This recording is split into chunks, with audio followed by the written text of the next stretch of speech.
أما بعد فأعوذ بالله من الشيطان الرجيم بسم الله الرحمن الرحيم وما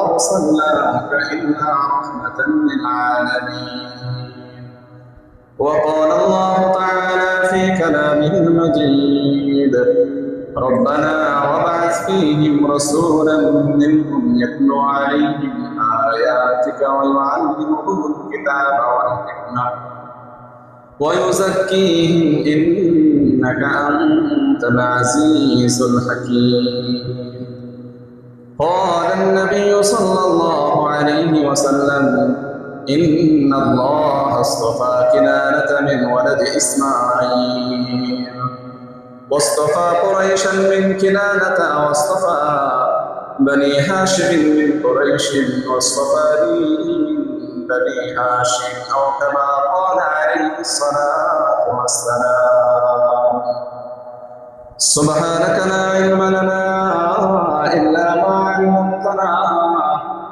إنك أنت العليم الحكيم اللهم صل على محمد وعلى آل محمد كما صليت على إبراهيم وعلى آل إبراهيم إنك حميد مجيد اللهم بارك على محمد وعلى آل محمد كما باركت على إبراهيم وعلى آل إبراهيم إنك حميد مجيد أستغفر الله ربي من كل ذنب وأتوب إليه لا حول ولا قوة إلا بالله العلي العظيم উপস্থিত মুআজ্জাজ মুহতারাম সম্মানিত মুসলিয়ানে কেরাম পর্দার আড়ালে অবস্থানরত দিনদার পরহেজগার মা ও বোনেরা মহান রব্বুল আলামিনের দরবারে লাখো কোটি শুকরিয়া যে আল্লাহ রব্বুল ইজ্জত আপনাকে আমাকে আজকের এই জুমার দিনে মসজিদে আসার বসার তৌফিক দান করেছেন। আমরা সকলে আল্লাহ সুবহানাহু ওয়া তাআলার কাছে শুকরিয়া আদায় করে বলি আলহামদুলিল্লাহ। সম্মানিত উপস্থিতি, আজকে যেই তারিখ চলতেছে, যে মাস চলতেছে, আরবি মাস অনুযায়ী আজ থেকে প্রায় 1450 বছর আগে এই মাসেই হুজুর আকরাম সাল্লাল্লাহু আলাইহি ওয়াসাল্লাম জন্মগ্রহণ করেছেন, যাকে বলা হয় রবিউল আউয়াল মাস। আরবি 12 মাসের মধ্যে অন্যতম একটি মাস রবিউল আউয়াল মাস। রবিউল আউয়ালের কোন এক তারিখে নবী করিম সাল্লাল্লাহু আলাইহি ওয়াসাল্লাম পৃথিবীর বুকে আগমন করেছেন। মাসের ব্যাপারে সকলে একমত এবং দিনের ব্যাপারে কোন দিন জন্মগ্রহণ করেছেন, সপ্তাহের যে দিন, এই দিনের ব্যাপারেও সকলে একমত। ওই দিন ছিল সোমবার দিন। কিন্তু তারিখের ব্যাপারে অনেকে মতানক্য করেছেন। যারা ইতিহাসবিদ অনেকে অনেক তারিখের কথা উল্লেখ করেছেন। কেউ বলেছেন রবিউল আউয়ালের 2 তারিখে নবী সাল্লাল্লাহু আলাইহি ওয়াসাল্লাম পৃথিবীর বুকে আগমন করেছেন। কেউ আবার বলেছেন রবিউল আউয়াল মাসের 8 তারিখে নবী করিম সাল্লাল্লাহু আলাইহি ওয়াসাল্লাম জন্মগ্রহণ করেছেন। কোন কোন বর্ণনা অনুযায়ী 10 তারিখে এবং 12 তারিখে, আরেক বর্ণনা অনুযায়ী 17 তারিখে নবী সাল্লাল্লাহু আলাইহি ওয়াসাল্লাম এই পৃথিবীর বুকে আগমন করেছেন। যাই হোক, তারিখের ব্যাপারে যদিও মতানক্য আছে, মাসের ব্যাপারে মতানক্য নেই এবং দিনের ব্যাপারে মতানক্য নেই। মাস হলো রবিউল আউয়াল মাস আর দিন হলো সোমবার দিন। আজকে রবিউল আউয়াল মাসের 7 তারিখ, কিন্তু আমাদের দেশ সহ বিভিন্ন দেশে রবিউল আউয়ালের 12 তারিখ একটা প্রচলন হয়ে গেছে, প্রসিদ্ধ হয়ে গেছে যে নবী সাল্লাল্লাহু আলাইহি ওয়াসাল্লাম রবিউল আউয়ালের 12 তারিখে জন্মগ্রহণ করেছেন। এটা যদিও প্রসিদ্ধ কথা, কিন্তু পুরোপুরি বিশুদ্ধ নয়, পুরোপুরিভাবে বিশুদ্ধ নয়। যেহেতু অনেকগুলো মতামত আছে, 2 তারিখ, 8 তারিখ, 10 তারিখ, 12 তারিখ, 17 তারিখ, আমরা সামগ্রিকভাবে বলতে পারি রবিউল আউয়াল মাসে নবী সাল্লাল্লাহু আলাইহি ওয়াসাল্লাম জন্মগ্রহণ করেছেন, তারিখটা নির্দিষ্ট নয়। তারিখ নির্দিষ্ট না থাকার অন্যতম কারণ হলো নবী সাল্লাল্লাহু আলাইহি সাল্লাম জন্মকে উপলক্ষ করে কোনো আমল কিংবা কোনো ইবাদত নাই। যদি নবী সাল্লাল্লাহু আলাইহি সাল্লামকে জন্মকে উপলক্ষ করে কোনো আমল কিংবা ইবাদত থাকতো, তাহলে নবী নিজে আমাদেরকে তারিখটা বলে দিতেন। প্রত্যেকটা ইবাদতের যে পদ্ধতি, ইবাদতের যে নিয়ম কানুন নবী আমাদেরকে বলে দিয়েছেন। তো নবীর জন্মলগ্নে বা জন্মকে উপলক্ষ করে যদি কোনো ইবাদত থাকতো, তাহলে এই তারিখটাও নবী আমাদেরকে জানিয়ে দিতেন। কিন্তু নবী সাল্লাল্লাহু আলাইহি সাল্লাম নিজে একটা আমল করতেন, সেটা হলো সপ্তাহের আমল। সাপ্তাহিক 2টা রোজা রাখতেন, একটা হলো বৃহস্পতিবার আর একটা হলো সোমবার। তো নবী সাল্লাল্লাহু আলাইহি সাল্লাম বৃহস্পতিবার রোজা রাখতেন এই কারণে যে সপ্তাহের আমল নামা আল্লাহ সুবহানাহু ওয়া তাআলার কাছে বৃহস্পতিবার দিন যায়।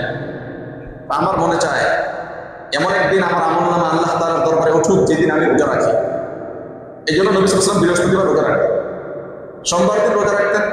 নবী সাল্লাল্লাহু আলাইহি সাল্লাম বলেছেন, আমি এই সোমবার দিন পৃথিবীর বুকে আগমন করেছি, শুকরিয়া হিসাবে আমি সোমবার দিন রোজা রাখি। সপ্তাহে যে সোমবার আসে এই সোমবারে নবী সাল্লাল্লাহু আলাইহি সাল্লাম রোজা রাখতেন শুকরিয়া হিসাবে। তাহলে নবী সাল্লাল্লাহু আলাইহি সাল্লাম নিজে একটা আমল করেছেন তার জন্মে, সেটা হলো প্রতি সপ্তাহে। যদি প্রত্যেক বছরের কোনো আমলের নির্দিষ্ট কোনো নিয়ম কানুন থাকতো, তাহলে নবী আমাদেরকে সেটাও বলে দিত। তোমার তার হাজরিন, যাই হোক, নবী সাল্লাল্লাহু আলাইহি সাল্লাম জন্মগ্রহণ করেছেন রবিউল আউয়াল মাসে। এখন সেটা 2 তারিখ হোক, অথবা 8 তারিখ হোক, 10 তারিখ হোক, 12 তারিখ হোক, কিংবা 17 তারিখ হোক, নবী সাল্লাল্লাহু আলাইহি সাল্লাম আমাদের জন্য রহমত হিসেবে আগমন করেছেন। আল্লাহ সুবহানাহু ওয়া তাআলা সূরা আম্বিয়ার 107 নম্বর আয়াতের মধ্যে নিজেই বলেছেন, ওয়া মা আরসালনাকা ইল্লা রাহমাতাল লিল আলামিন। নবী, আমি আপনাকে এই পৃথিবীতে রহমত হিসেবে পাঠিয়েছি। রহমত নবী আমাদের জন্য নয়, শুধু গোটা পৃথিবীবাসীর জন্য রহমত হিসেবে আগমন করেছে। আমরা যারা মুসলমান আছি, যারা নবীকে বিশ্বাস করি, নবীর কথা অনুযায়ী চলার চেষ্টা করি, আমাদের জন্য কিভাবে রহমত? বলে নবীজির শাফায়াত ছাড়া কোনো মানুষ জান্নাতে যেতে পারবে না। নবীজির শাফায়াত ছাড়া কোনো মানুষ জান্নাতে যেতে পারবে? কোনো মানুষ নবীজির সুপারিশ ছাড়া জান্নাতে যেতে পারবে না। নবীজি যদি আমাদেরকে দাওয়াত না দিতেন, হেদায়েতের বাণী না শোনাতেন, আমরা মুসলমানও হতাম না। নবীজি যদি আমাদের জন্য দোয়া না করতেন, তাহলে আমাদের পর্যন্ত হেদায়েতের বাণী পৌঁছতো না। মুহতারাম হাজরিন, সব দিকে লক্ষ্য করলে দেখা যায় নবী আমাদেরকে জাহান্নামের আগুন থেকে নিজের হাতে বাঁচাইছেন। তাহলে নবী আমাদের জন্য রহমত, বোঝা গেল। রহমত যদি না হইতো তাহলে আমাদের জন্য এত কিছু করতেন না। কিন্তু বিশ্বের মধ্যে তো শুধু মুসলমানই না, কাফেরও তো আছে, মুশরিক আছে, বিভিন্ন ধর্মের মানুষ আছে। তাদের জন্য নবী রহমত। কিভাবে? ইমাম কুরতুবী রাহমাতুল্লাহ আলাইহি তিনি তার তাফসীরে কুরতুবীর মধ্যে বলেছেন যে নবী সাল্লাল্লাহু আলাইহি সাল্লাম সারা পৃথিবীবাসীর জন্য রহমত। মুসলিমদের জন্য যেভাবে রহমত, অমুসলিমদের জন্য রহমত। বলে এটা এইভাবে, পূর্ব জমানায় যত নবী ছিল, যদি কোনো উম্মত নবীর উপর ঈমান না আনতো, বিশ্বাস না করতো, তাহলে ওই উম্মতকে সমূলে ধ্বংস করে দিত। কিন্তু মুহতারাম হাজরিন, বর্তমান সময়ে কোনো জাতিকে নবীকে বিশ্বাস না করার কারণে কোনো জাতিকে ধ্বংস করা হয় না। এটা নবীজির দোয়ার বরকতে। নবীজি দোয়া করেছেন, আল্লাহ আমার উম্মতদেরকে আপনি একসাথে ধ্বংস করে দিয়েন। তাহলে আমাদের জন্য নবীজি যেভাবে রহমত, সারা বিশ্ববাসীর জন্য নবীজি ঠিক সেভাবেই রহমত ছিল। তাই আল্লাহ তাআলা বলেছেন, ওয়া মা আরসালনাকা ইল্লা রাহমাতাল লিল আলামিন। বিশ্ববাসীর জন্য আমি রহমত হিসেবে প্রেরণ করেছি আমার প্রিয় হাবিব। মুহতারাম হাজরিন, সাইয়েদনা ইব্রাহিম আলাইহিস সালাতু ওয়াস সালাম মক্কার জমিনে বসবাস করতেন। ইব্রাহিম আলাইহিস সালাতু ওয়াস সালামের 2 জন সন্তান ছিল। একজন সন্তানের নাম হলো ইসহাক, আর একজন সন্তানের নাম হলো ইসমাঈল। এই 2 সন্তানের মধ্যে আল্লাহ সুবহানাহু ওয়া তাআলা পরীক্ষা নিয়েছেন সবচেয়ে বেশি ইসমাঈল আলাইহিস সালামের ব্যাপারে। সবচেয়ে যেই মারাত্মক ধরনের পরীক্ষা, একেবারে পরীক্ষার চূড়ান্ত পর্যায়ে যে পরীক্ষা, সেটা হলো ইসমাঈল আলাইহিস সালামের ব্যাপারে বলেছিলেন কুরবানি করার জন্য। ইসমাঈল আলাইহিস সালামকে কুরবানির জন্য আল্লাহ সুবহানাহু ওয়া তাআলা ইব্রাহিম নবীকে নির্দেশ দিলেন। আর ইব্রাহিম নবী আল্লাহ তাআলার কথা অনুযায়ী ইসমাঈল নবীকে কুরবানি করার জন্য সেই মাযবাহে নিয়ে গেলেন, পাহাড়ের উপর নিয়ে গেলেন। যেখানে কুরবানি করার জন্য শোয়াইছেন ওই জায়গাটা এখনো আছে, ছোট্ট করে মিনার বানিয়ে রাখছে। তো মুহাম্মদ সাল্লাল্লাহু আলাইহি ওয়াসাল্লাম আমাদেরকে বর্ণনা করতেছেন, ইব্রাহিম আলাইহিস সালাম যখন ইসমাঈল নবীকে কুরবানি করবেন, আল্লাহ তাআলা খুশি হয়ে গেছে। খুশি হয়ে গেছে। মুহতারাম হাজরিন, আল্লাহ তাআলা খুশি, এমন খুশি হয়েছে যে আমাদের নবীর বংশটা পর্যন্ত ইসমাইল নবীর বংশ থেকে চলে আসছে। এবং ইব্রাহিম আলাইহিস সালাম আল্লাহ তাআলার কাছে দোয়া করছেন, রব্বানা ওয়াজআলনা মুসলিমাইন লাক, আল্লাহ আমরা দুইজন যে আছি আমাদের দুইজনকে আপনি আপনার আনুগত বান্দা হিসেবে কবুল করেন। বাবা এবং সন্তান দুইজনই আল্লাহ তাআলার কাছে দোয়া করতেছে, আল্লাহ আমাদের দুইজনকে আপনার আনুগত বান্দা হিসেবে কবুল করেন। রব্বানা ওয়াজআলনা মুসলিমাইন লাক ওয়া মিন যুররিয়াতিনা উম্মাতান মুসলিমাতান লাক। শুধু আমাদের দুইজনকেই নয়, এই যে এই বংশ থেকে যারাই আসবে সবাইকে আপনি আনুগত বান্দা হিসেবে কবুল করেন। মুহতারাম হাজরিন, ইব্রাহিম আলাইহিস সালাম দোয়া করেছেন আল্লাহ তাআলার কাছে। তো এমন একটা উম্মতের জন্য দোয়া করেছেন যে উম্মত আপনার প্রতি আনুগত থাকবে, জাতি পুরো জাতি আনুগত থাকবে একজনের নেতৃত্বে। এই একজনের যে নেতৃত্ব দিবে এই জন্য ইব্রাহিম নবী আল্লাহ তাআলার কাছে দোয়া করেছেন, রব্বানা ওয়াবআস ফীহিম রাসূলাম মিনহুম ইয়াতলু আলাইহিম আয়াতিকা ওয়া ইউআল্লিমুহুমুল কিতাবা ওয়াল হিকমাতা ওয়া ইউযাক্কিহিম ইন্নাকা আনতাল আজিজুল হাকীম। একটা জাতি দিক নির্দেশনা অনুযায়ী চলার জন্য তার একজন নেতৃত্বের দরকার। তো জাতির জন্য যেভাবে ইব্রাহিম আলাইহিস সালাম দোয়া করেছেন, এই জাতিকে পথ দেখানোর জন্য একজন মানুষের জন্য দোয়া করেছেন। এই মানুষটা হলো আমার আপনার নবী সাল্লাল্লাহু আলাইহি ওয়াসাল্লাম। রব্বানা ওয়াবআস ফীহিম রাসূলা, আল্লাহ আমি যে জাতির জন্য দোয়া করেছি এই জাতির মধ্য থেকে আপনি একজন রাসূল আমার প্রেরণ করবেন।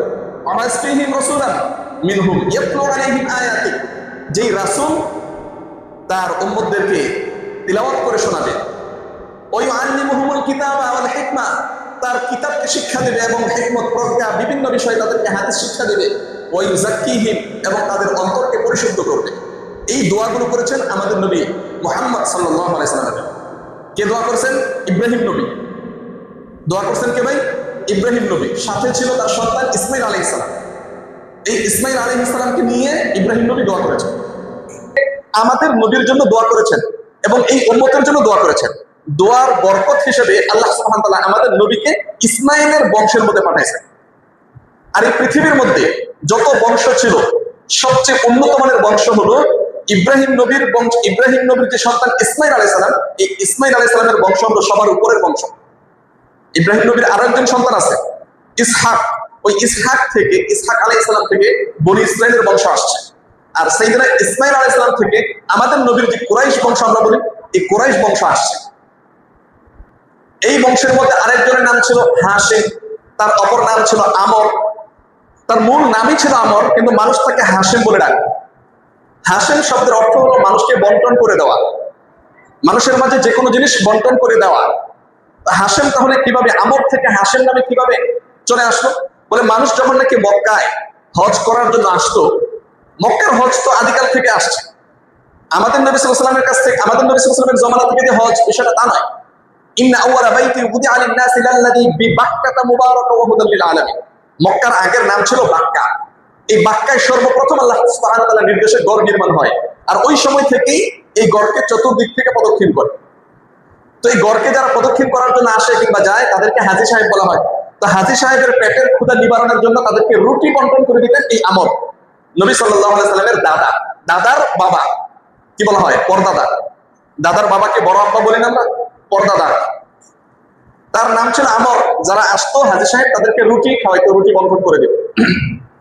এই যে এই বন্টন করার কারণে তার নামই হয়ে গেছে হাশিম, যে বন্টনকারী। তার নাম মূলত ছিল আমর, কিন্তু মানুষ তাকে আমর থেকে কনভার্ট করে এখন হাশিম নামে চিনে।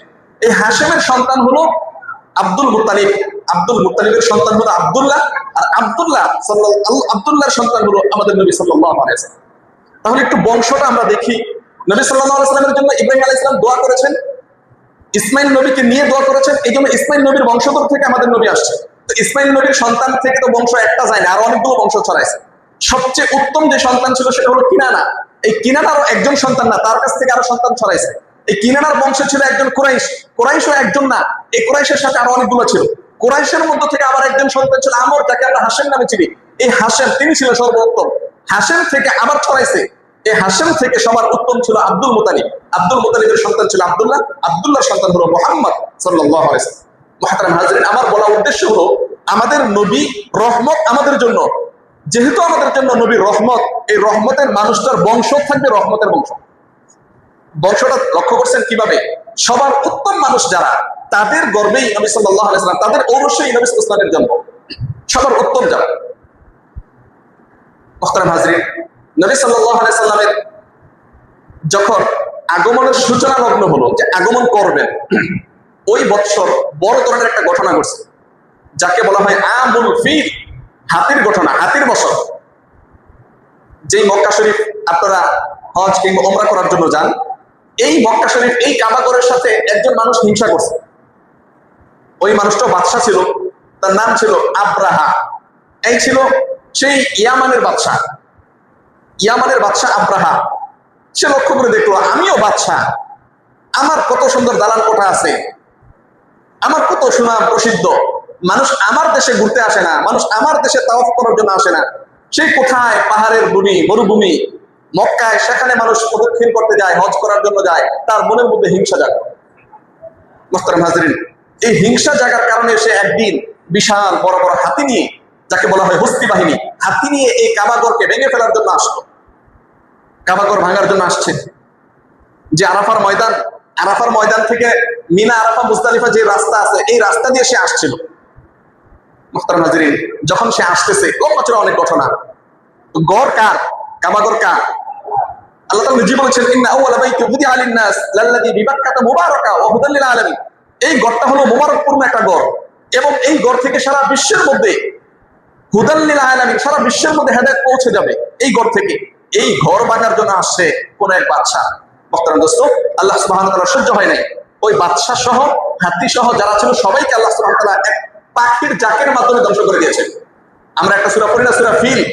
সূরা ফিল এর অর্থ হলো হাতির সূরা। অর্থ কি ভাই? হাতির সূরা।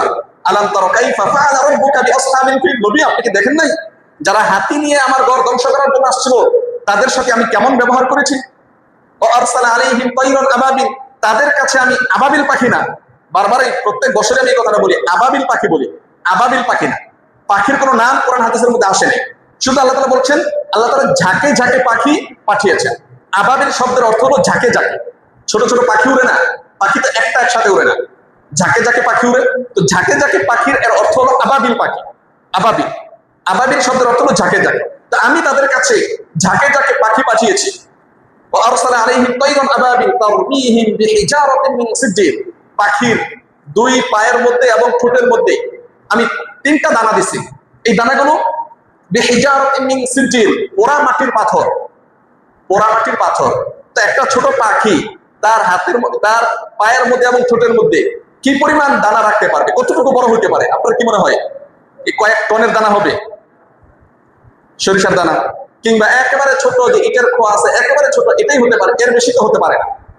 মুহতারাম হাজরিন, ওয়া আরসালা আলাইহিম তায়রান আবাবিল তারমিহিম বিহিজারাতিন মিন সিজ্জিল, এই পাখি এই পাথর, পোড়া মাটির পাথর মানুষের উপর এবং হাতির উপর ফেললো। বিহিজারাতিন মিন সিজ্জিল তারমিহিম বিহিজারাতিন মিন সিজ্জিল, সিজ্জিল বলা হয় যেই মাটিকে পোড়ানো হয়, যেই মাটিকে পোড়ানো হয়, ওই পোড়ানো মাটির পাথর তাদের উপর নিক্ষেপ করো। ফাজআলাহুম কাআসফিন মাকুল, একটা ছোট একটা দানা তাদের উপর নিক্ষেপ করছে। তাদের কাছে এই দানা তাদের উপর পড়ার পর তারা এমন ভাবে জমিনের মধ্যে শুয়ে আছে, মনে হয়েছে কোনো ঘাস কেটে দিলে যেভাবে শুয়ে থাকে, গাছ গাছালি অথবা ফসলের জমিন যদি আপনি কেটে দেন, কাটার পর এটাকে নিজের ইচ্ছায় দাঁড়িয়ে থাকতে পারে নাকি শুয়ে থাকে, শুয়ে পড়ে। তো তারাও এই পাথরের আঘাত পেয়ে মানুষগুলো এবং এই ফিল অর্থাৎ হাতিগুলো নিজের পায়ে আর দাঁড়িয়ে নাই, জমিনের মধ্যে শুয়ে আছে। ফাজআলাহুম কাআসফিন মাকুল। মুহতারাম হাজরিন, এইটা যেই বছর ঘটনাটা ঘটেছে, ওই বছর নবী সাল্লাল্লাহু আলাইহি ওয়াসাল্লাম পৃথিবীর বুকে আগমন করেছে। তো নবী সাল্লাল্লাহু আলাইহি ওয়াসাল্লাম পৃথিবীতে আগমন করার অনেকগুলো অলৌকিক ঘটনা ঘটেছে। তার মধ্যে অন্যতম ঘটনা হলো নবীর বরকতে যারা আসছে যে কাবাগরকে ধ্বংস করবে, তাদেরকে আল্লাহ সুবহানাহু ওয়া তাআলা ধ্বংস করে দিয়েছে। এরপর ওই বছরই নবী সাল্লাল্লাহু আলাইহি ওয়াসাল্লাম পৃথিবীর বুকে আগমন করবেন, এখনো আগমন করে নাই। অনেক ইতিহাসের কিতাবের মধ্যে, বিশেষ করে আল বিদায়া ওয়ান নিহায়া, ইবনে হাজার আসকালানী রাহমাতুল্লাহ আলাইহির কিতাব আল বিদায়া ওয়ান নিহায়া কিতাবের মধ্যে অনেকগুলো ঘটনা বর্ণনা করেছেন। নবী সাল্লাল্লাহু আলাইহি ওয়াসাল্লামের বাবার নাম ছিল আব্দুল্লাহ, মায়ের নাম ছিল আমিনা। এই দুইজনই কুরাইশ বংশের, দুইজনই কুরাইশ বংশের। তো নবী সাল্লাল্লাহু আলাইহি ওয়াসাল্লামের বাবার যখন বিয়ে হয়, বিয়ে হওয়ার প্রায় 6 মাসের মধ্যে নবী সাল্লাল্লাহু আলাইহি ওয়াসাল্লামের বাবা ইন্তেকাল করেন। আল্লাহ সুবহানাহু ওয়া তাআলা এটা সূরা দুহার মধ্যে বলেছেন, আলাম ইয়াজিদিকা ইয়াতীমান ফাআওয়া, নবী আমি কি আপনার এতিম পাইছি না? নবী আমি কি আপনাকে এতিম পাইছি না? ফাআওয়া, এতিম পাওয়ার পর আমি আল্লাহ আপনাকে আশ্রয় দিয়েছি। নবী সাল্লাল্লাহু আলাইহি ওয়াসাল্লাম জন্মের 6 মাস আগেই নবীর বাবা মারা গেছে, তাহলে নবী এখন এতিম। জন্মের 6 বছর পর নবী সাল্লাল্লাহু আলাইহি ওয়াসাল্লামের মা মারা গেছে, তাহলে যার বাবাও নাই মাও নাই, এর চেয়ে বড় এতিম আর কেউ আছে? আলাম ইয়াজিদিকা ইয়াতীমান ফাআওয়া, নবী আমি কি আপনাকে এতিম পাইছি না? এরপর কিন্তু আমি আপনাকে আশ্রয় দিয়েছি। তো মুহাদ্দিসিনে কেরাম নবী সাল্লাল্লাহু আলাইহি ওয়াসাল্লামকে এতিম করার পিছনের কারণ বর্ণনা করেছেন। কি কারণ বর্ণনা করেছেন? বলে পৃথিবীর জমিনের মধ্যে সবচেয়ে অসহায় মানুষ হলো এতিম। তার যত সহায় সম্পত্তি থাকুক, কিন্তু এই মানুষটার বাবা মা যদি না থাকে অথবা কোনো একজন যদি না থাকে, এই মানুষটা হলো সবচেয়ে অসহায়। তো নবী সাল্লাল্লাহু আলাইহি ওয়াসাল্লাম পৃথিবীর বুকে আগমন করার পর বিশাল রকমের সংগ্রাম হবে, এই কথাটা আল্লাহ তাআলা জানতেন কিনা? বিশাল রকমের সংগ্রাম হবে, কারণ মানুষ বাপ দাদার কালাম থেকে একটা ধর্মের উপর ছিল, এখন নবী নতুন করে নতুন আরেকটা ধর্মের দাওয়াত দিচ্ছে, তো মানুষ তো নবীর সাথে বিদ্রোহ করবে, এটাই স্বাভাবিক। আর বিদ্রোহ যখন করবে, আল্লাহ তাআলার পক্ষ থেকেও আঘাত প্রতিঘাত করার জন্য জিহাদের বর্ণনা আসবে, জিহাদের ঘটনা আসবে, জিহাদের হুকুম আসবে। আর জিহাদ যখন হবে তখন মানুষ তো এতিম হবে, এটাই স্বাভাবিক। যারা এতিম হবে তাদের সহকর্মিতার জন্য, তাদের ভিতরের আবেগ অনুভূতি, তাদের মায়া মহব্বত করার জন্য, তাদের ভিতরের অবস্থাটা বুঝার জন্য নবীকে আল্লাহ তাআলা নিজে এতিম বানাই দিয়েছেন। আপনি নিজে এতিম, আপনি বুঝেন একজন এতিমের কেমন মায়া, কেমন দরদ। মুহতারাম হাজরিন, আল্লাহ তাআলা বলতেছেন, আলাম ইয়াজিদিকা ইয়াতীমান ফাআওয়া, আমি আপনাকে এতিম পেয়েছি না? অবশ্যই আমি আপনাকে এতিম পেয়েছি। ফাআওয়া, এরপর আমি আপনাকে আশ্রয় দিয়েছি। এই কথা বলার তার উদ্দেশ্য হলো, নবী সাল্লাল্লাহু আলাইহি ওয়াসাল্লামের জামানায় যারা এতিম ছিল তাদের সবচেয়ে আশ্রয় স্থল ছিল আমাদের নবী। এতিমদেরকে খুব মহব্বত করতেন। আর বলেছেন কি যে এতিম এবং আমি, এতিমের কাফালাত, যারা এতিমকে লালন পালন করবে, যারা এতিমের দেখাশোনা করবে, যারা এতিমের ভরণ পোষণের দায়িত্ব নেবে, এতিমের মাথার মধ্যে হাত বুলাবে, এই ব্যক্তি এবং আমি জান্নাতের মধ্যে এইভাবে থাকবো। 2টা আঙ্গুল এইভাবে উঁচু করে দিয়েছেন, জান্নাতের মধ্যে এইভাবে থাকবো। এর অর্থ হলো একটা আমি, আরেকটা হলো এতিমের কাফালাত, এতিমের দায়িত্ববান যে ব্যক্তি। মুহতারাম হাজরিন, এই কথাটা বলার উদ্দেশ্য ছিল এটাই, আমি নিজে এতিম, সুতরাং যারা এতিমকে মহব্বত করবে তারাই আমার সাথে জান্নাতে এইভাবে বসবাস করবে। তো বলতেছিলাম, নবী সাল্লাল্লাহু আলাইহি ওয়াসাল্লামের জন্মের 6 মাস আগেই নবীর বাবা মারা গেছে। ইয়ামানে ব্যবসা করার জন্য গিয়েছিলেন, সেখান থেকে ফিরতি পথে মারা গেছে। এরপর নবী সাল্লাল্লাহু আলাইহি ওয়াসাল্লামের মা যখন জন্মের সূচনা লগ্ন, জন্ম হবে, ওই সময় বিভিন্ন ঘটনা আছে। নবী সাল্লাল্লাহু আলাইহি ওয়াসাল্লামের মায়ের ভিতর থেকে একটা সুঘ্রাণ বের হতো, আর আরবের মানুষ এই সুঘ্রাণ পেয়ে তারা খুব মাতারা হয়ে যেত, কি ব্যাপার, এত সুন্দর সুঘ্রাণ কোত্থেকে আসে? আব্দুল মুতালিব, যিনি নবী সাল্লাল্লাহু আলাইহি ওয়াসাল্লামের দাদা ছিলেন, তিনি পর্যন্ত একদিন বলতেছে, কি ব্যাপার, আমার ছেলের বউ সে তো বিধবা, আর আরবে বিধবা যারা আছে তারা সুঘ্রাণ ব্যবহার করতে পারতো না, তো অবশ্যই সে সুঘ্রাণ ব্যবহার করে না, তারপরে তার কাছ থেকে কিভাবে এই গ্রামটা আসে? তার যে বিবি ছিল, বিবিকে জিজ্ঞেস করতেছে, বিবি তোমার ছেলের বউর কাছ থেকে কিসের একটা সুঘ্রাণ আসে? আমি তো জিজ্ঞেস করতে পারি না, তুমি জিজ্ঞেস করো। তো তার নিজের বিবি বলতেছে, আমি অনেকদিন যাবত ভাবতেছি তার কাছ থেকে কোত্থেকে সুঘ্রাণ আসে, চলেন আমরা দুইজনে জিজ্ঞেস করি। তখন আমিনা রাদিয়াল্লাহু তাআলা আনহাকে, নবী সাল্লাল্লাহু আলাইহি সাল্লামের মাকে, তার শ্বশুর এবং শাশুড়ি দুইজনে জিজ্ঞেস করতেছে, তোমার কাছে কিসের সুঘ্রাণ আসে? তখন আমিনা তিনি বলতেছেন, এটা আজকে নয়, যখন থেকে আমার সন্তান আমার পেটের মধ্যে আসছে তখন থেকে আমার ভিতর থেকে একটা সুঘ্রাণ আসে। শুধু আমার ভিতর থেকে সুঘ্রাণ না, আপনারা একটু পরীক্ষা করে দেখেন, আমি যখন থুতু নিক্ষেপ করি আমার থুতু থেকেও সুঘ্রাণ আসে। মুহতারাম দোস্ত, এই সুঘ্রাণ এটা আমিনার কারণে নয়, এই সুঘ্রাণ আমার আপনার পেয়ারা হাবিব সাল্লাল্লাহু আলাইহি সাল্লাম পেটের মধ্যে আছেন, এই জন্য ভিতর থেকে সুঘ্রাণ আসতেছে। অনেক লম্বা ঘটনা আছে এগুলোর ব্যাপারে। আমিনা নিজে বলতেছেন যে স্বাভাবিকভাবে কোনো মানুষ যখন নাকি দুনিয়ার জমিনে আসে, তাহলে যিনি মা তার কষ্ট হয়, কি বলেন, প্রসব বেদনা হয় না? কোন মানুষ কেমন আছে প্রসব বেদনা ছাড়া পৃথিবীর জমিনে আসছে? পৃথিবীর জমিনে কোনো মানুষ এমন হয় নাই প্রসব বেদনা ছাড়া আসছে। কিন্তু আমিনা নিজে বলতেছেন, আমার সন্তান যখন জন্মগ্রহণ করে আমার কোনো প্রসব বেদনা হয় নাই, প্রসব বেদনা ছাড়া আমার সন্তান পৃথিবীর জমিনে আসছে। মুহতারাম দোস্ত, আবার বলতেছেন, আমি যখন সন্তান ভূমিষ্ঠ হওয়ার মুহূর্তে আমি যখন চোখ খুলে দেখলাম কি আমার চোখের সামনে একটা আলো প্রজ্বলিত হলো। এই আলোর মধ্যে আমাকে স্যাটেলাইটের মতো দেখানো হচ্ছে যে পারস্যের মধ্যে প্রায় 1000 বছর যাবত এক জায়গায় অগ্নি পূজা করতো, মানুষ আগুনের পূজা করতো প্রায় 1000 বছর যাবত। এই আগুনটা মানুষ নিবায় না এবং এটাও নিবে না, জ্বলতেছে তো জ্বলতেছে। যখন নাকি আমার সন্তান ভূমিষ্ঠ হলো, সন্তান ভূমিষ্ঠ হওয়ার সাথে সাথে আমি আমার চোখের সামনে দেখলাম ওই পারস্যের আগুনটা সাথে সাথে নিভে গেছে। মুহতারাম দোস্ত, আমাদের নবীজির বরকত, নবীজি সাল্লাল্লাহু আলাইহি ওয়াসাল্লাম পেটের মধ্যে থাকা অবস্থা থেকে শুরু হয়ে গেছে। এরপর আরো তো অনেক ঘটনা আছে। নবী সাল্লাল্লাহু আলাইহি ওয়াসাল্লাম জন্মের পর থেকে 3 জন মানুষের দুধ পান করেছেন। এক হলো নিজের মায়ের, আরেক হলো একজন বান্দী ছিল সুহাইবা, আরেক হলো হালিমা রাদিয়াল্লাহু তাআলা আনহা। হালিমা রাদিয়াল্লাহু তাআলা আনহার বাড়ি ছিল তায়েফে। সেই তায়েফ থেকে ছোট্ট একটা গাদা নিয়ে স্বামী এবং সে 3 জনে মিলে মক্কায় আসলো। মক্কা থেকে বাচ্চা নিয়ে যাবে, দুধ পান করাবে। এটা আগের জমানার একটা প্রচলন ছিল যে নিজের সন্তানদেরকে নিজেও দুধ পান করাইতো এবং অন্য কোথাও দুধ পানের জন্য পাঠিয়ে দিত। এমন এক জায়গায় পাঠাতো যেখানকার আবহাওয়ার অবস্থাটা ভালো। মক্কায় তো অনেক গরম, মক্কার আবহাওয়া অনেক গরম, অনেক উষ্ণ, কিন্তু মক্কা থেকে বেশি না, মাত্র 100 কিলোমিটারের কম, 80 থেকে 90 কিলোমিটার দূরে তায়েফ। তায়েফের আবহাওয়া আবার একেবারে ঠান্ডা। আমাদের বাংলাদেশের সাজেকের যেমন একটা ঠান্ডার আবহাওয়া, তায়েফের অবস্থা ঠিক এমন। তায়েফ থেকে আরেকটু দূর আরেকটা জায়গা আছে সাফা পাহাড়, ওটাও সমুদ্র পৃষ্ঠ থেকে প্রায় 8,500 ফিট উপরে, 8,500 ফিট উপরে। সেখানে যাওয়ার পর আবহাওয়া আরো ঠান্ডা। তো ওখানে যারা বড় হয় তারা ঠান্ডার পরিবেশে বড় হয়। তো সেখান থেকে মানুষ মক্কায় আসে, মক্কায় আসার পর মক্কা থেকে বাচ্চাদেরকে নিয়ে যায়, সেখানে নিয়ে দুধ পান করায়, সেখানে লালন পালন করে। তো হালিমা রাদিয়াল্লাহু তাআলা আনহা এই উপলক্ষে মক্কায় আসলেন। মক্কায় আসার পর মুহাম্মদ সাল্লাল্লাহু আলাইহি সাল্লামকে নিয়ে যাওয়ার জন্য নিয়ত করলেন।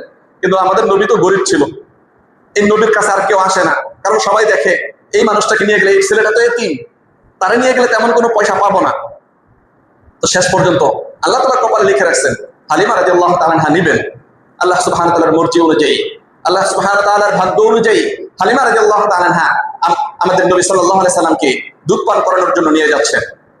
মুহতারাম হাজরিন, ইতিহাসের কিতাবের মধ্যে লেখে যখন হালিমা এবং তার স্বামী আসতেছিল তখন তাদের বাহনটা ছিল একেবারে দুর্বল, সবার পিছনে পড়ে গেছে, সবার পিছনে পড়ে গেছে, এত দুর্বল বাহন ছিল। কিন্তু যখন যাওয়ার অবস্থা, নবীজি সাল্লাল্লাহু আলাইহি সাল্লামের ছোঁয়ার বরকতে সবার চেয়ে সবল বাহন হয়ে গেছে। এগুলো ইতিহাসের কিতাবের মধ্যে আসছে। আরেকটা আসছে যে নবীজি সাল্লাল্লাহু আলাইহি সাল্লাম যেই দুধ মা হালিমা পিছনে বসছেন, নবীজিকে মাঝখানে বসাইছেন এবং তার দুধ বাবা সামনে বসছে। যখনই এই অবস্থা, সাথে সাথে গাদাটা বসে পড়ে, সে আর এখান থেকে নড়ে না। যখন আবার স্বামীকে নামিয়ে দিচ্ছে, গাদা আবার উঠে যাচ্ছে। এক এক করে 3 বার। হালিমা রাদিয়াল্লাহু তাআলা আনহা ভাবলেন কি ব্যাপার, স্বামী যখন সামনে বসে গাদা বসে পড়ে, স্বামীকে যখন নামিয়ে ফেলি তখন গাদা উঠে পড়ে, এটার কারণটা কি? তখন বলছে আচ্ছা তুমি একটু পিছনে বসো তো। তো স্বামীকে তখন পিছনে বসালো, তখন গাদা ঠিকই উঠে আবার আস্তে আস্তে চলতেছে। এটার ব্যাপারে মুহাদ্দিসিনে কেরাম বলতেছেন আমাদের নবী হলো নেতা, নবীর সামনে আবার অন্য কোনো মানুষ থাকবে এটা তো হতেই পারে না।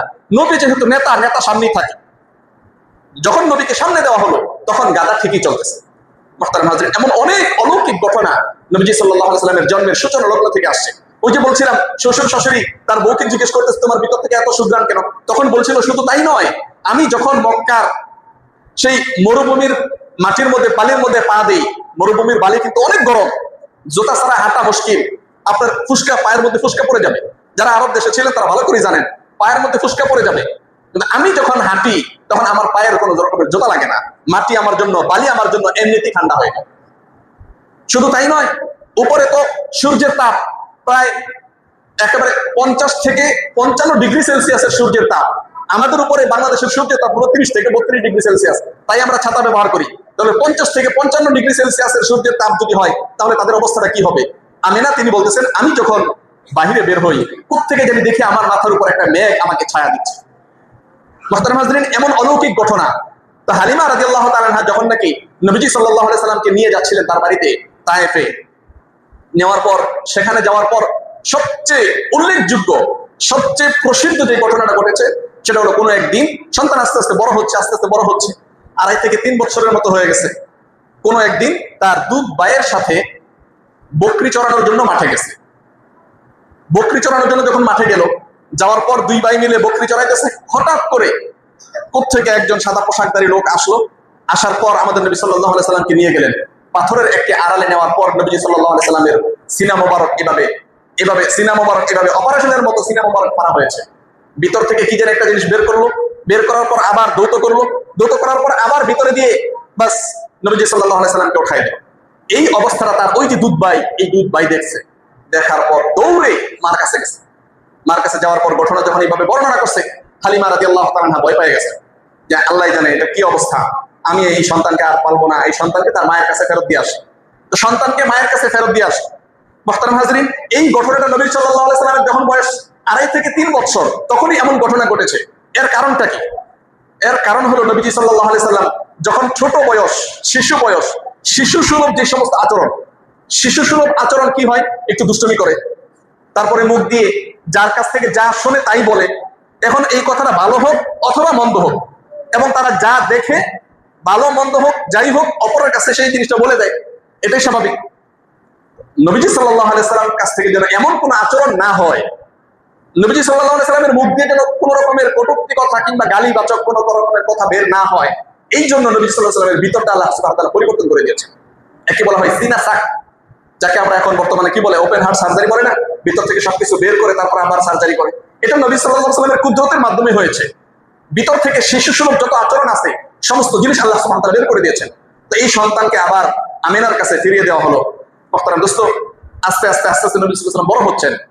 এর মধ্যে যখন নবীর বয়স 6 বছর হলো, নবীজি সাল্লাল্লাহু আলাইহি সাল্লাম মায়ের সাথে সাথে একজন দাসী ছিল উম্মে আইমান, এই তিনজন মিলে মদিনায় কোন এক আত্মীয়ের বাসায় বেড়াতে গেলেন। কিন্তু সেখান থেকে ফিরতি পথে নবীজি সাল্লাল্লাহু আলাইহি সাল্লামের বাবার কবরের সামনে নবীজি সাল্লাল্লাহু আলাইহি সাল্লামের মা হঠাৎ করে অসুস্থ হয়ে পড়লেন। 6 বছর বয়স। অসুস্থ হওয়ার পর ওই সময় ওইখানেই ওই কবরের মধ্যে লুটিয়ে নবীজি সাল্লাল্লাহু আলাইহি সাল্লামের মাও মারা গেলেন। নবীর বয়স যখন নাকি পেটের মধ্যে 6 মাস, তখন মারা গেছে নবীজির বাবা। আর এখন বাস্তবে বয়স যখন নাকি 6 বছর, তখন মারা গেল নবীজির মা।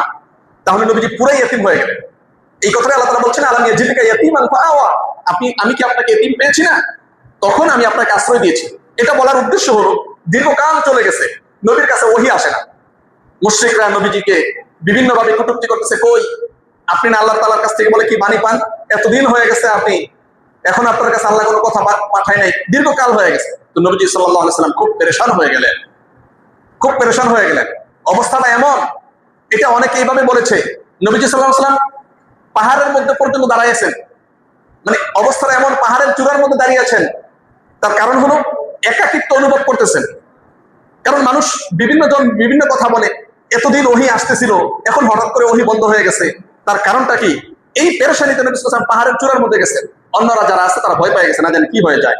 তখন আল্লাহ তাআলা সান্ত্বনা দেওয়ার জন্য বলেছিলেন, আলাম ইয়াজিদকা ইয়াতীমান ফাআওয়া, আমি আপনার এতিম পাইছি না, এতিম পাওয়ার পর আমি আপনাকে আশ্রয় দিয়েছি, আপনার ঘাবড়ানোর কোনো কারণ নাই।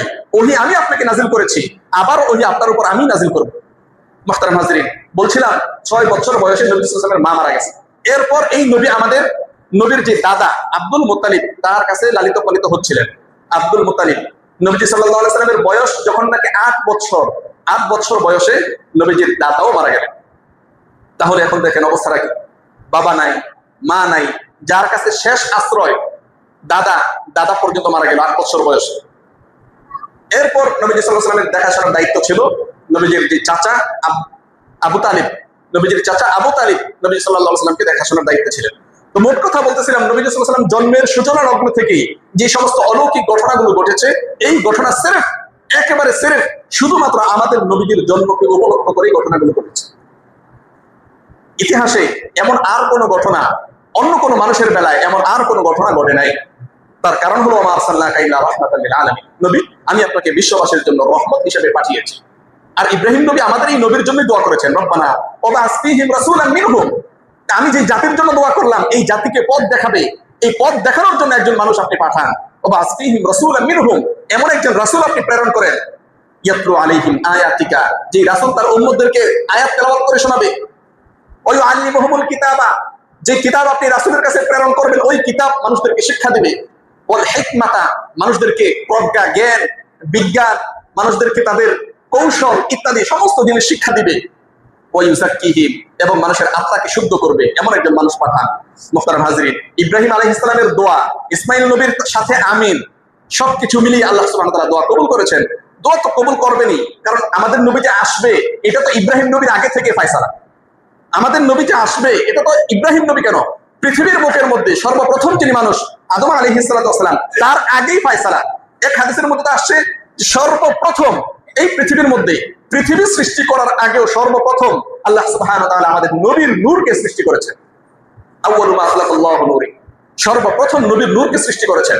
মুহতারাম হাজরিন, তো ইব্রাহিম আলাইহিস সালাম আমাদের নবীর জন্য দোয়া করেছেন, ওই দোয়ার ফসল হিসেবে আমাদের নবী আমাদের কাছে আসছেন। আর এই নবী আসছেন ওয়া আরসালনাকা ইল্লা রাহমাতাল লিল আলামিন, সারা বিশ্ববাসীর জন্য রহমত হিসেবে। আমাদের জন্য যেভাবে রহমত, সারা বিশ্ববাসীর জন্য রহমত। তো নবীজির জীবনীকে উপলক্ষ করে আজকে যে কথাগুলো বলা হলো, এটা সির্ফ নবীর জন্য বৈশিষ্ট্য, সির্ফ নবীর জন্য বৈশিষ্ট্য। অন্য কোনো মানুষের ব্যাপারে এমন কোনো বৈশিষ্ট্য নাই। জন্মগ্রহণ করেছে, প্রসব বেদনা হয় নাই, পৃথিবীর কোনো মানুষ নাই, সির্ফ নবীজির বৈশিষ্ট্য। জন্মগ্রহণ করেছে তো পারস্যের আগুন নিভে গেছে, এটা একেবারে সির্ফ নবীজি সাল্লাল্লাহু আলাইহি সাল্লামের বৈশিষ্ট্য। মানুষের পেট থেকে আবার সুঘ্রাণ বের হয়, এটা পৃথিবীর অন্য কোনো মানুষের নয়, এটা নবীজি সাল্লাল্লাহু আলাইহি সাল্লামের বৈশিষ্ট্য। মানুষের থুতু থেকে সুঘ্রাণ বের হয়, এটা অন্য কারো মানুষের, কোনো মানুষ, কোনো গর্ভবতী নারীর বৈশিষ্ট্য নয়, নবীজি সাল্লাল্লাহু আলাইহি সাল্লাম যেই নারীর গর্ভের মধ্যে ছিলেন তার বৈশিষ্ট্য। তো এই সমস্ত বৈশিষ্ট্যগুলো আমাদের নবীকে আল্লাহ সুবহানাহু ওয়া তাআলা দিয়েছেন। তার কারণ হলো আল্লাহ সুবহানাহু ওয়া তাআলা আমাদের নবীকে বন্ধু হিসেবে আখ্যায়িত করেছেন, রাসূল বন্ধু হিসেবে আখ্যায়িত করেছেন। সেই নবীর উম্মত আমরা। আল্লাহ সুবহানাহু ওয়া তাআলা আমাদের সকলকে এই নবীর সমস্ত কথাগুলো মেনে চলার তৌফিক দান করেন। সকলে বলে আমিন। ওয়া আখির দাওয়ানা আলহামদুলিল্লাহি রাব্বিল আলামিন।